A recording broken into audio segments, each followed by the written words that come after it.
झाड़ू लग रही है, उस हवा, अगर आपको हवा लग रही है तो आपको पुण्य क्षीण हो जाएंगे, रोग हो जाएंगे। क्योंकि झाड़ू में मृत्यु का वास रहता है। जब वास्तु प्रवेश कराते हैं, घर का प्रवेश कराते हैं, उस समय किवाड़ों पे जय विजय का, देरी पे कच्छप भगवान का, ऊपर गणेश जी का, झाड़ू पे मृत्यु देवता और लक्ष्मी का। झाड़ू हर समय हाथ में नहीं लिए रहना चाहिए। झाड़ू अगर उठाया है तो हाथ धोना चाहिए। हाथ नहीं धोओगे तो रोगी रहना पड़ेगा। क्यों? ये हमारे शास्त्रों में विदित है। जैसे अभी कोरोना चला था, शासन में क्या आया था कि 6 फुट की दूरी आया था। हमारे शास्त्रों में भी यही है कि 4 हाथ यानी 6 फुट, 6 फुट की दूरी, 6 फुट के भीतर ब्रह्मचर्य खंडित, आशीर्वाद 6 फुट में लग जाता है। इतना कनेक्शन है हवा के द्वारा। बोलो वृंदावन में हरिलाल। जो दीपक और सैया, दीपक की छाया में, सैया की छाया में बैठता है, उसके पुण्य क्षीण हो जाते हैं।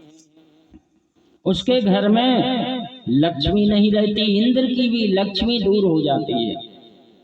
जो नखों से तृण तोड़ता है, घास, नखों से पृथ्वी को कुरेदता है बैठे बैठे,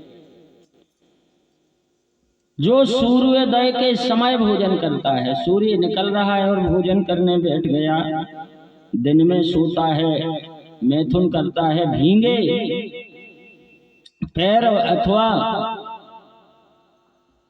भींगे पैर शयन करता है, ऐसे व्यक्ति को लक्ष्मी छोड़ देती है।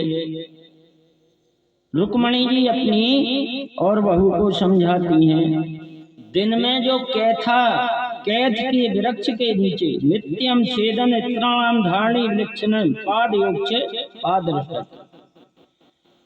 कैथा वृक्ष में, कल मैंने कथा में सुनाया था कि बलराम जी ने धेनुकासुर के पैर पकड़ करके पछाड़ दिया था, कैथा के वृक्ष में लगाए थे वो, और उनमें ब्रह्म हत्या प्रवेश कर गई थी।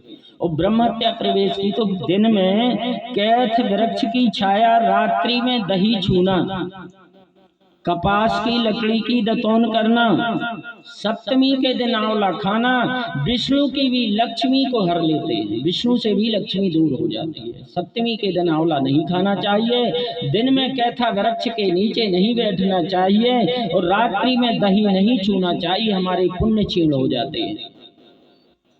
सुबह दही छूने से हमारे पुण्य बढ़ जाते हैं, सुबह पीला सरसों छूने से हमारा तेज बढ़ जाता है, पुण्य बढ़ जाते हैं। प्रत्यावश्यक कहलाता है वह मनुष्य। अब आते हैं काय पर। स्त्रियां जो पति की हत्या करने वाली होती हैं, रजस्वला, पर पुरुष से संबंध रखने वाली होती हैं, गर्भपात करने वाली, क्रोधिनी, उसे कभी नमस्कार न करें।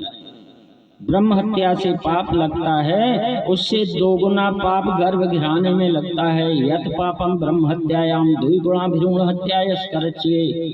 तो कहते हैं कि रुक्मणी जी अपनी बहुओं, सासें क्या करती हैं, सासें ज्ञान बताती हैं अपनी बहू को कि ऐसे जीवन जीना है, मैंने ऐसे जिया है। लेकिन आज की सास नहीं कि जो सांस ना लेने दे। पहले की सासें पुत्री के समान मान करके ज्ञान बताती थी। आज की सासें ऐसी हैं कि जो सांस ही ना लेने दे, थोड़ी थोड़ी बात पर टोकने लगे। ये भी नहीं समझती कि हमारे लड़के और बहू का क्या होगा, उनका शरीर कमजोर होगा। ताने मारने से मनुष्य के शरीर का हास हो जाता है, कठोर वचन बोलने से उसके शरीर की तेज है जो वो नष्ट होने लगता है। किसी व्यक्ति को ज्यादा अपमानित करते गए तो उस मनुष्य का तेज कम हो जाता है। ये हमें ध्यान देना चाहिए, कभी भी किसी का अपमान नहीं करना चाहिए।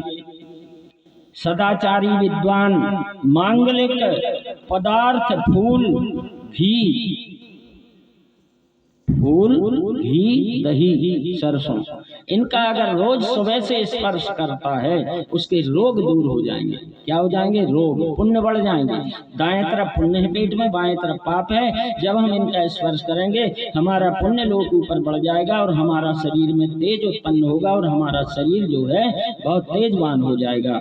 कहते हैं कि इसलिए अग्नि, गौ, ब्राह्मण, झूला, जो झूला झुलाते बच्चों का, और दंपत्ति इनके बीच में से कभी नहीं निकलना चाहिए। अग्नि कोई ताप रहा है तो बीच में से कभी नहीं निकलना चाहिए। गौ बैठी हो और गौ की रस्सी के से या खूंटा के बीच में से नहीं निकलना चाहिए। ब्राह्मण अगर बैठे हो, ब्राह्मण के बीच से निकल जाओगे तुम्हें पाप लग जाएगा। झूला झूल रहा है कोई, उसके बीच में से नहीं निकलना चाहिए।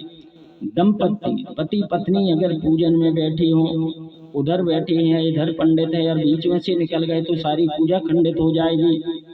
ब्राह्मण, गौ, राजा, रोगी, मनुष्य, ध्यान देना, क्षेत्र का राजा, उपाध्याय, जेठो, भ्राता, महीपति, वर्णश्रेष्ठ, ब्राह्मण, गुरु रूप, तलपगा। ब्राह्मण क्षेत्र